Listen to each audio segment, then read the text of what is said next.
बढ़ाया है। जिन मुल्कों में जंग लगी हुई है वहां इतना रेट नहीं है। और ये ड्रामे और शोबेबाजियां हैं। देखें कि मेरा खर्चा हुआ है 4,000 रुपए और मेरी जी जी। गंदम ली गई 2,000 में। मेरा जो आलू है इस वक्त जो 9,000 रुपए की बोरी बिकती थी आज वो 500 रुपए की बिक रही है। है और अपने किसान भाइयों के तहफ्फुज के लिए पंजाब के वो तमाम किसान जिनके पास 25 एकड़ तक जमीन है और जिन्होंने गंदम की काश्त की है, हर एकड़ के लिए 10 लीटर डीजल 150 फी लीटर की सब्सिडी दी जाएगी। उन पंजाब के लिए तो वो सब्सिडी दे रही है मरियम नवाज। देखें इस वक्त दुनिया के अंदर फूड सिक्योरिटी आयशा पहले नंबर पे है और बॉर्डर सिक्योरिटी दूसरे नंबर पर जो आती है। सूरत हाल देख रहे हैं, किसान किस हद तक मुतासिर हो रहे हैं इससे? जी बिस्मिल्लाहिर्रहमानिर्रहीम, अल्लाहुम्मा सल्ली अला मुहम्मद व आले मुहम्मद। बहुत शुक्रिया आयशा आपका और आपके सुनो टीवी का।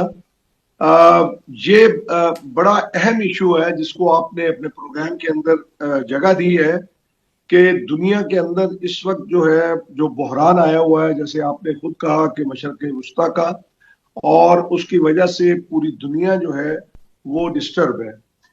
लेकिन हम समझते हैं कि हमारे जो हुक्मरान हैं उनको शायद मुल्क चलाना ही नहीं आ रहा।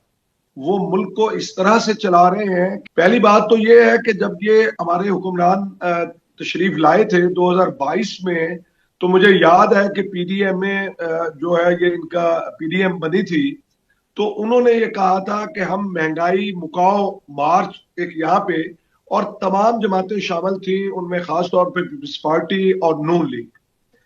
अच्छा जी। खैर, हुकूमत तब्दील हो गई और हमने समझा कि भाई अब कोई मुल्क के अंदर दूध और शहद की नहरें बहेंगी और कोई बेहतरी होगी। अब सवाल ये पैदा होता है कि इनका जो रवैया है अवाम के साथ वो तो तबाहकुन है। इस वक्त जो इन्होंने जो पेट्रोल की कीमतें बगैर देखे भाले इन्होंने बढ़ाई हैं, उसका कोई पूरी दुनिया में आयशा आपको नजीर नहीं मिलती, कोई मिसाल नहीं मिलेगी। बुखारी साहब, आपका आपकी यूं बात लगता ठीक है कि हमारी हुकूमत ने जो इस खित्ते के दीगर ममालिक हैं उनकी निस्बत पेट्रोल की कीमत में ज्यादा इजाफा किया है, लेकिन इस वक्त जो प्रेशर है वो पूरे खित्ते पर है और पाकिस्तान भी जाहिर सी बात है उस चीज से गुजर रहा है। और खासतौर पर पाकिस्तान जो सालसी का किरदार अदा कर रहा है इस जंग को रुकवाने के लिए, उस वजह से भी पाकिस्तान एक और प्रेशर भी अपने ऊपर बर्दाश्त कर रहा है। तो चीजें तो हमारे लिए भी मुश्किल हैं। नहीं ऐसा नहीं। देखें ये जो मईशत है ना, इसको इन्होंने सही तौर पे चलाया ही नहीं। मुझे एक बात बताएं कि इनके जो पिछले साल, मतलब ये हुकूमत तो 2022 से चली आ रही है ना, तो इन्होंने क्या जी ऐसा किया है कि ज़राअत के अंदर कोई बहुत बड़ी तब्दीली आ गई।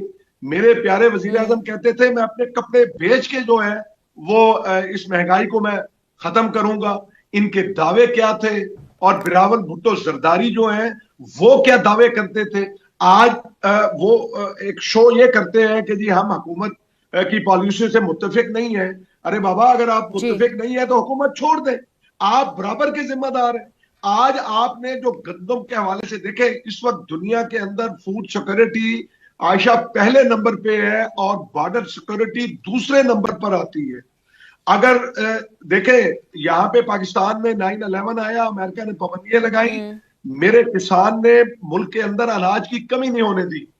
आपको अंदाजा नहीं है, खुदा ना करे, खुदा ना करे, मैं ये कहता हूं कि कहत साली हो और अनाज ना हो। मुझे बताएं कि इस वक्त पूरी दुनिया में आज यूक्रेन के अंदर भी जो है वो जंग लगी हुई है, जो कि 40% जी। के करीब रशिया और यूक्रेन दुनिया को जो है वो गंदम सप्लाई करता है। तो वहां से भी जो है कोई उम्मीद नहीं है। तो आप अपने मुल्क के अंदर अगर जो है वो किसान मेहनत करता है तो आप उसको जो है वो कोई सपोर्ट नहीं कर रहे। आपने देखे तो डीजल बुखारी की साहब, कीमत क्या हुकूमत इस हवाले से वाकई कोई इकदाम नहीं कर रही? क्योंकि फूड सिक्योरिटी को लेकर तो पूरी दुनिया चीख चीख के कह रही है कि आने वाला वक्त एक खतरनाक जो फूड सिक्योरिटी के हवाले से चैलेंज बन जाएगा। पूरी दुनिया को ये चैलेंज फेस करना पड़ेगा, खाने पीने की अशिया की किल्लत हो जाएगी। तो क्या हमारी हुकूमत इस हवाले से कोई इकदाम नहीं कर रही है कि इस चैलेंज को निपटने के लिए किसानों के साथ किस तरह मामला को आगे बढ़ाएं? देखे आशा, मैं आपको एक छोटी सी मिसाल देता हूँ। कहते हैं कि एक कोई बादशाह था तो उसने अपने वजीर से कहा यार ये कोई मेरे पास फरियाद लेके नहीं आता, कोई जो है वो मेरे पास कोई एहतजाज नहीं करता, कोई बोलता नहीं है, तो ये सारा जो है वो बिल्कुल अमन अमान है, तो मैं क्या क्या ऐसा करूं। तो उसने मशवरा दिया, जो मुशीर था उसने कहा जी कि जी ये जी। जो रोटी का रेट 7 रुपए है आप इसको बढ़ा दें। अच्छा जी, वो हम्म। बढ़ा दिया, 30 रुपए कर दिया एकदम से। जब तीस अच्छा। रुपए किया तो वो अवाम खड़ी हुई और अवाम ने शोर शराबा किया। तो बादशाह सलामत ने बुलाया और बुला के उस तंदूरी को कहा कि भी तुमने मेरी आवाम का ख्याल नहीं किया, पहले खुद बढ़वाया और फिर उसके हम्म। बाद ये कहा कि अच्छा तुम इस तरह करो कि ये 15 रुपए की जो है ना वो रोटी कर दो, जबकि वो 10 रुपए में अच्छा। दे रहा था। अब वो तंदूर वाला हम्म। भी खुश, अवाम भी बल्ले अवाम भी बल्ले खुश। के जनाब ये 30 से हमारी जान छूट गई। तो हमारे हम्म। हुक्मरान ये कर रहे हैं, आज गंदम की कटाई हो रही है, गंदम की हार्वेस्टिंग हो रही है। गंदम आप हम्म। देखें कि पिछले साल हमने जो है वो 250 रुपए के करीब था डीजल, 265 रुपए था, और आज जो है 520 रुपए हो गया।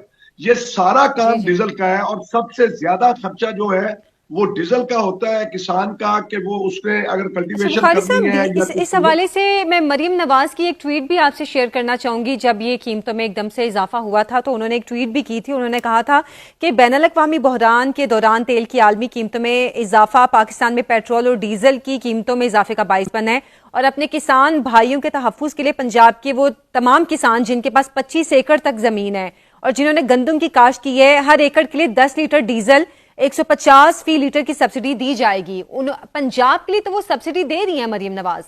हम कहते हैं कि हमें फसलों का रेट दिया जाए।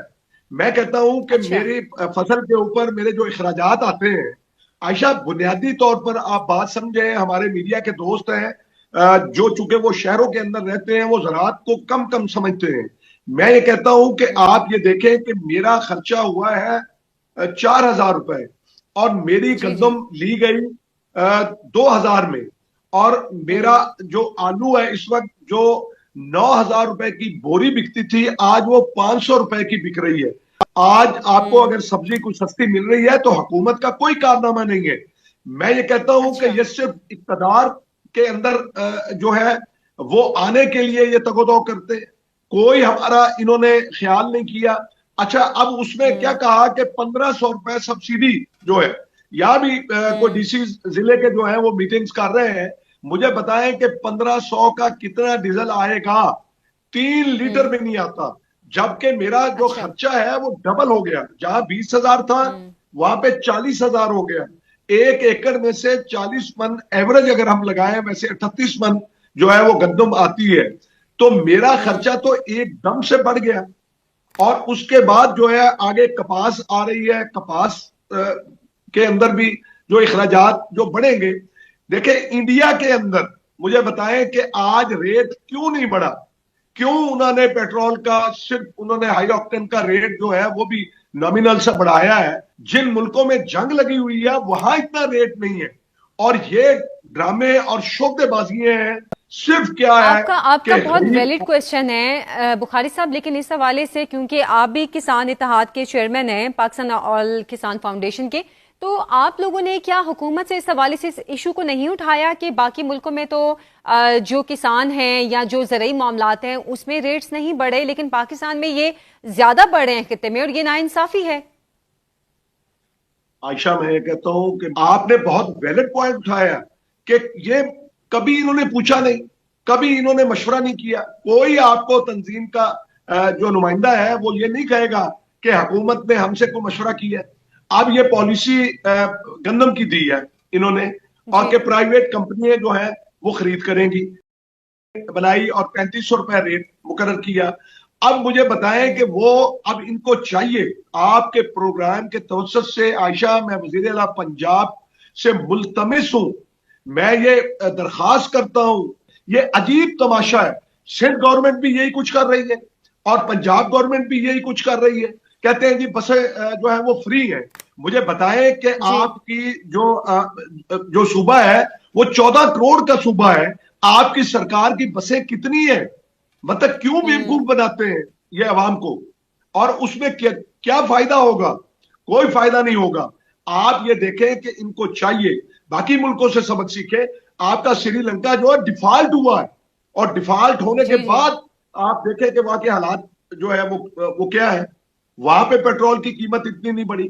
तो सवाल ये पैदा होता है, इन्होंने हाँ एक बात और कि IMF के हदफ ये मुकर्रर नहीं कर सके, वो उनको हासिल नहीं कर सके, ये वो हम्म। पूरा करने के लिए, क्योंकि पेट्रोलियम मसनूआत वाहिद जरिया है टैक्स इकट्ठा करने का जो एक दिन के अंदर जो है वो आप हासिल आदाब कर लेते हैं, जी। या 2 दिन के अंदर कर लेते हैं। और जो बाकी जगह है, या फिर आप लोगों से हम्म। टैक्स लेते हैं जो किसी इदारे में काम करते हैं, मुलाजम है, तो उनसे जो है वो अपना टैक्स काट लेते हैं। बाकी अशराफिया मुझे बताएं कि ये जहाज खरीदे, वो इनको जायज है, उस वक्त मुल्क कोई मकरूज नहीं है।